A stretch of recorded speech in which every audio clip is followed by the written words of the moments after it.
Six. Next question में अगर ऐसा करता है कि पूछता है कि arrange the slope in increasing order.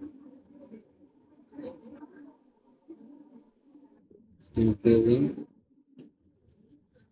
Order increasing order में अरेंज करने के लिए कह रहा है। ग्राफ दिया हुआ है और आपसे पूछ रहा है कि स्लोप का इंक्रीजिंग ऑर्डर क्या होगा। ठीक है, इस पर बेस्ड अगर क्वेश्चन है तो हम लोग कैसे बनाएंगे इसका देखिएगा। जैसे मान लेते हैं कि हमको एक्स एक्सिस दिया हुआ है ये, और ये हमारा वाई एक्सिस दिया हुआ है।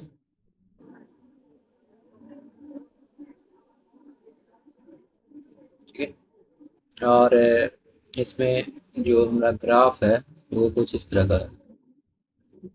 जैसे ऐसे ग्राफ है, ये इस तरह का ग्राफ है।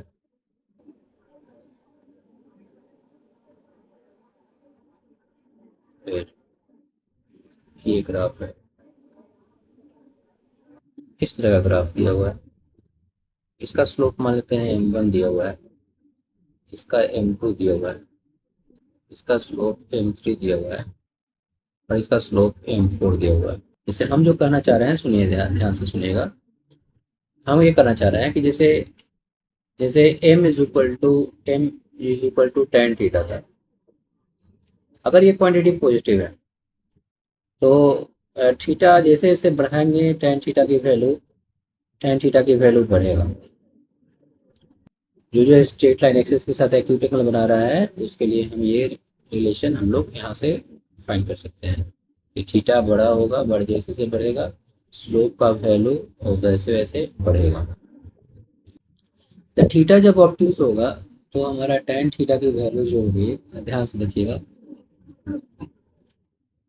जैसे मान लेते हैं कि एम की वैल्यू, एम हम टेन थीटा को कर रहे हैं और टेन थीटा की वैल्यू निगेटिव है। ठीक है, ऐसे केस में हम लोग क्या करते हैं, एंगल एंगल हम लोग निगेटिव एक्स एक्सिस के साथ हम लोग देख लेते हैं। निगेटिव एक्स एक्सिस के साथ एंगल देखते हैं। जब एंगल ऑब्ट्यूज हो वैसे केस में हम लोग एंगल जो है वो निगेटिव एक्सिस के साथ, मतलब ये एंगल देखते हैं, ये, फिर ये मान लेते हैं अल्फा है, ये मान लेते हैं ये बीटा है। तो एक्चुअली जो M4 होगा, M4 जो होगा वो कितना होगा, तो ये होगा tan 180 degree minus alpha. tan 180 degree minus alpha जो होगा वो माइनस टेन अल्फा।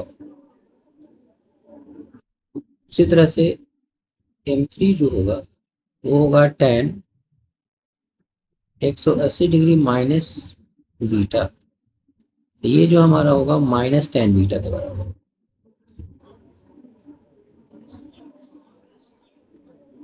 इसका मतलब ये जो एंगल है, ये जो एंगल आप देख रहे हैं ये एंगल कम है, ये एंगल उससे ज़्यादा है। इससे टेन अल्फा का वैल्यू यहाँ कम आएगा, यहाँ टेन अल्फा उससे ज़्यादा आएगा। लेकिन यहाँ टेन अल्फा कम है, जरूर है, लेकिन स्लोप में हमारा ये माइनस साइन लगा हुआ है, तो वैल्यू हमारा जरूर छोटा है। ठीक है, लेकिन अगर ये माइनस साइन लगा देंगे तो ये वैल्यू बढ़ जाएगा। इसका मतलब इस केस में हम यहाँ से कर सकते हैं कि M4 जो है यहाँ पे M4 ज़्यादा है M3 से, अल्फा कम है, इसलिए टेन अल्फा जो होगा वो लेस देन टेन बीटा होगा। ठीक है, और माइनस साइन अगर हम लगा देंगे तो यूनिटी चेंज हो जाएगा, तो minus tan alpha greater than हो जाएगा माइनस टेन बीटा। इसका मतलब M4 का वैल्यू ग्रेटर देन होगा M3 से। ठीक है, दूसरी बात देखिए वहां पे, ये जो रिलेशन है इस रिलेशन का यूज करके हम यहाँ से कर सकते हैं M2 का वैल्यू ग्रेटर देन होगा M1 से।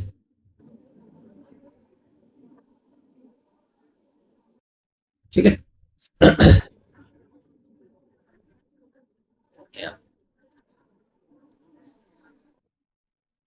इसका मतलब क्या हुआ कि M1 जो है वो M1 छोटा है, M2 बड़ा है।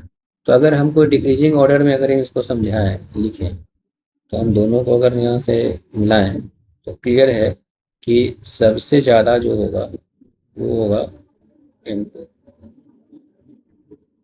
ठीक है।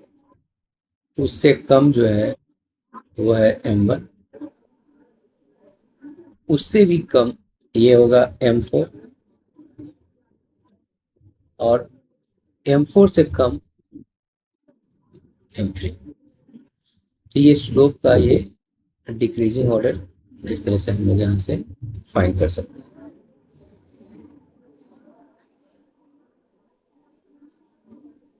ठीक है। जैसे बहुत सारा अगर स्ट्रेट लाइन दिया हुआ रहे और उसका स्लोप वो डिक्रीजिंग ऑर्डर में अगर अरेंज करना हो, तो हम लोग कैसे समझेंगे? तो देखिएगा ध्यान से, उसमें देखेंगे कि कौन कौन सा स्ट्रेट लाइन जो है एक्यूट एंगल बना रहा है, कौन कौन ऑब्टूज एंगल बना रहा है। ठीक है। तो जो क्लॉकवाइज डायरेक्शन में इस तरफ बढ़ेंगे, इस तरफ क्लॉकवाइज डायरेक्शन में बढ़ेंगे, जो जो स्ट्रेट लाइन मिलेगा वो जो सेंस होगा वो हमारा डिक्रीजिंग स्लोप का सेंस होगा। ठीक है। ठीक उसी तरह से जब एंगल ऑब्ट्यूज हो, तो वैसे केस में हम लोग निगेटिव एक्स एक्सिस से हम लोग क्लॉकवाइज डायरेक्शन में बढ़ेंगे। जो जो स्ट्रेट लाइन मिलेगा वो जो हमारा वो जो हमारा सेंस होगा वो हमारा डिक्रीजिंग स्लोप होगा। हम लोग यहाँ से देखते हैं कि ये जो होगा ये हमारा पॉजिटिव स्लोप एक्यूट एंगल है, ये भी एक्यूट एंगल है।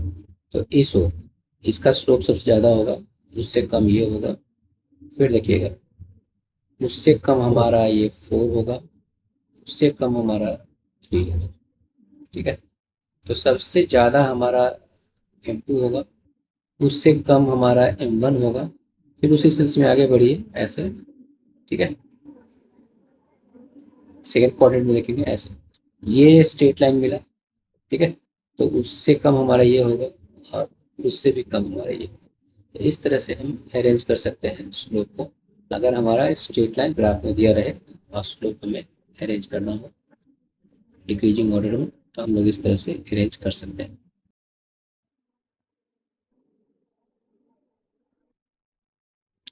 तो आप यहाँ से देख सकते हैं कि अगर मान लेते हैं बहुत सारा स्ट्रेट लाइन अगर हम ड्रॉ किया हुआ है और उसका हमको स्लोप को हमको डिक्रीजिंग ऑर्डर में अरेंज करना है, तो हम लोग क्या करेंगे कि देख लेंगे कि कौन कौन सा स्ट्रेट लाइन जो है ना वो एक्यूट एंगल बना रहा है।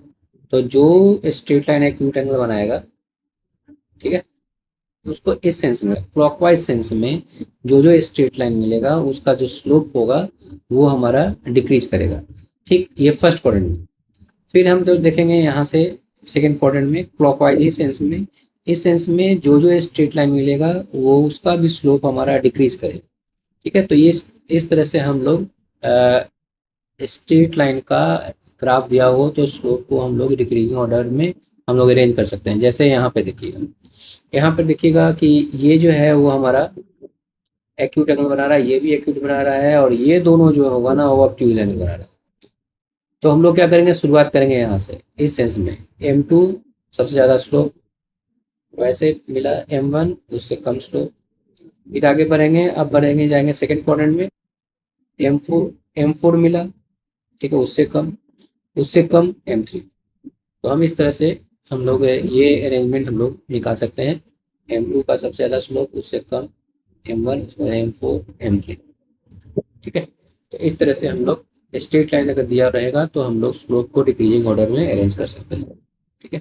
तो ये लीनियर इक्वेशन का ग्राफ है, इतना सफिशियंट है। आप इतना से हमारा काम हो जाएगा। ठीक है। ऐसे विशेष हम लोग कोऑर्डिनेट ज्योमेट्री में पढ़ेंगे इसके बारे में। ठीक है।